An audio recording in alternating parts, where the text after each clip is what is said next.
की कथा में, विद्येश्वर संहिता में 3 चीजों का वर्णन किया गया। शिव महापुराण की कथा श्रवण कर कर अगर कोई निकल कर जा रहा है, उसके शरीर से छू कर हवा भी, वायु भी अगर निकल कर जाती है, और कोई कुंवारी अवस्था में, कोई अधोगति में मर गया, किसी के प्राण छूट गए, तो उन जीवों का कल्याण भी शिव पुराण की कथा के माध्यम से हो जाता है। दूसरे नंबर पर विद्येश्वर संहिता में लिखा गया, श्री शिवाय नमस्तुभ्यम।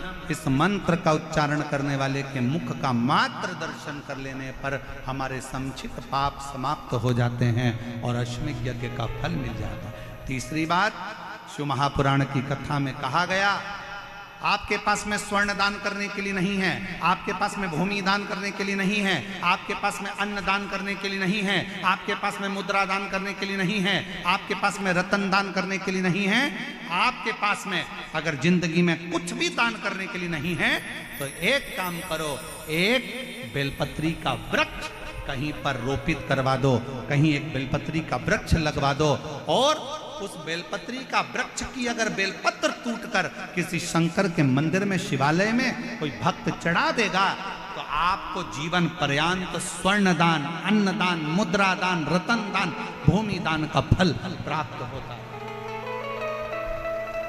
शंकर का संवाद, चंचुला 2 स्थान पर पहुंचा। पहला गोकर्ण क्षेत्र और दूसरा काशी क्षेत्र। और शिव महापुराण की कथा कहती है, अगर आप मान लो काशी नहीं जा सकते, गोकर्ण क्षेत्र नहीं जा सकते, तो एक बेलपत्र को लेकर 2 बेलपत्र आप लीजिए। एक बेलपत्र को लेकर बेलपत्र के वृक्ष के नीचे, बेलपत्र को हाथ में लेकर बेलपत्र के वृक्ष की एक परिक्रमा कर कर वो बेलपत्र अशोक सुंदरी वाली, अशोक सुंदरी की जगह मालूम है ना आप लोगों को? हाथ उठाओ जरा, किस किस को मालूम है? सबको मालूम है? और जिसको नहीं मालूम हो पड़ोसन, उसको जरूर बता देना, ठीक है? बेलपत्र के वृक्ष, बेलपत्र को हाथ में लेकर बेलपत्र के वृक्ष की परिक्रमा कर कर अशोक सुंदरी वाले स्थान पर एक बेलपत्र समर्पित कर दो। दूसरी बेलपत्र जिसको आपने परिक्रमा में नहीं रखा है, उस बेलपत्र को शंकर के शिवलिंग पर समर्पित कर दो, और 1 लोटा जल बाबा को समर्पित कर कर उस जल का सींचन, आचमन कर लीजिए। आपको गोकर्ण प्रदेश और काशी प्रदेश दोनों के तीर्थ का फल एक क्षण में प्राप्त हो।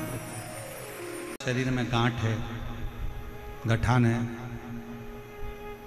और गठान अच्छी नहीं है, जांच के लिए जाएगी, उससे पहले डॉक्टर का इलाज करवाओ मना नहीं, दवाई लो मना नहीं, डॉक्टर बोले जांच कराओ, जांच कराओ, क्योंकि हम पहले भी कथा में कहे हैं, डॉक्टर शंकर का एक रूप होता है। वो आपको जांच का बोले जांच कराओ, दवाई का बोले दवाई खाओ, औषधि का बोले औषधि।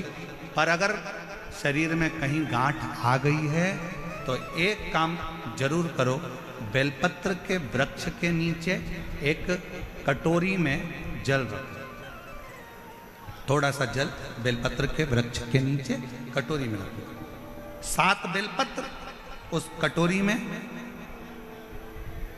तुम रुकेश्वर महादेव का नाम लेकर 7 बेलपत्र उस कटोरी में जल के पात्र में डाल दो, और 7 बार ही लोटा भरकर जल रखो, उसमें से थोड़ा थोड़ा सा जल 7 बार तुम रुकेश्वर महादेव के नाम से डालो। उसी जल को बेलपत्र के नीचे से कटोरी समेत लेकर आओ, शंकर जी के ऊपर वही जल थोड़ा सा समर्पित कर कर, पत्ते पूरे कटोरी में रहने दो, जल पूरा कटोरी में रहने दो, थोड़ा सा जल शिव जी को चढ़ाकर वही जल वापिस झेल कर कटोरी में रख लीजिए। प्रतिदिन सुबह के समय पर कटोरी का थोड़ा सा जल आचमन करिए। एक बेलपत्र प्रदोष के समय पर उसको चबा चबा कर खाना प्रारंभ करिए। 7 दिन का नियम धारण करो।